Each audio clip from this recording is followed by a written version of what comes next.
Aujourd'hui, les gens se demandent comment et quand l'économie mondiale va se relever de sa récession actuelle. Même si personne ne peut prédire l'avenir, les utilisateurs d'eToro recommandent de rechercher des informations en observant comment les marchés ont réagi aux épidémies précédentes. Par le passé, après une crise initiale due à une épidémie, les marchés ont mis environ 6 mois pour rebondir. Une baisse à court terme avait tendance à être suivie par la poursuite d'une tendance haussière. Par exemple, la grippe porcine a commencé en 2009. 6 mois plus tard, le S&P 500 a augmenté de 18% et, en un an, il était en hausse de 35%.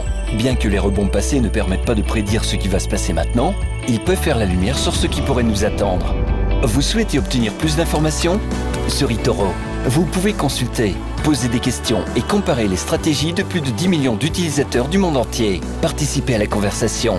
Sur eToro, le leader mondial des réseaux de trading social.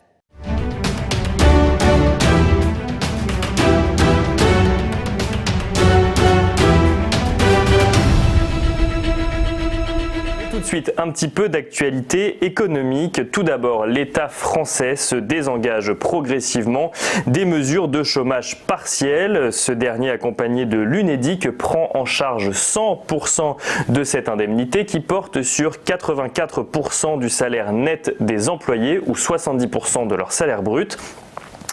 À partir du 1er juin, ce remboursement intégral ne concernera plus que 60% du salaire brut des employés, une façon d'amorcer une sortie en douceur de l'activité partielle. Le ministère du Travail avait d'ailleurs estimé en avril que 8,6 millions de salariés ont bénéficié de ce dispositif pour un coût de 24 milliards d'euros pour la seule partie prise en charge par l'État. Le retrait progressif de cette mesure ne concernera pas en revanche les entreprises fermées par mesure sanitaire. La taxe GAFA, défendue par une majeure partie des pays européens depuis 2017, aura rapporté 350 millions d'euros à la France en 2019, selon le ministre de l'économie Bruno Le Maire.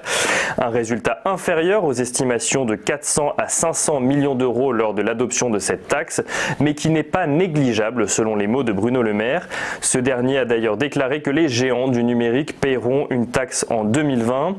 Les discussions plus larges sur la fiscalité du numérique sont, elles, toujours en cours, retardées à cause de l'épidémie de coronavirus.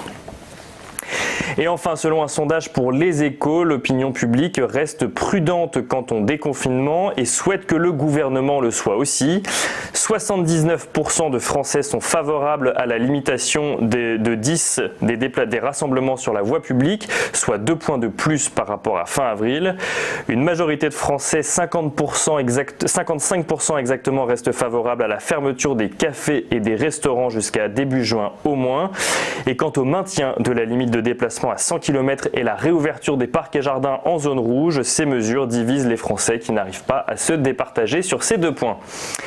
Du côté des marchés financiers, le CAC 40 clôturé hier en hausse, plus 2,15% à 4539 points.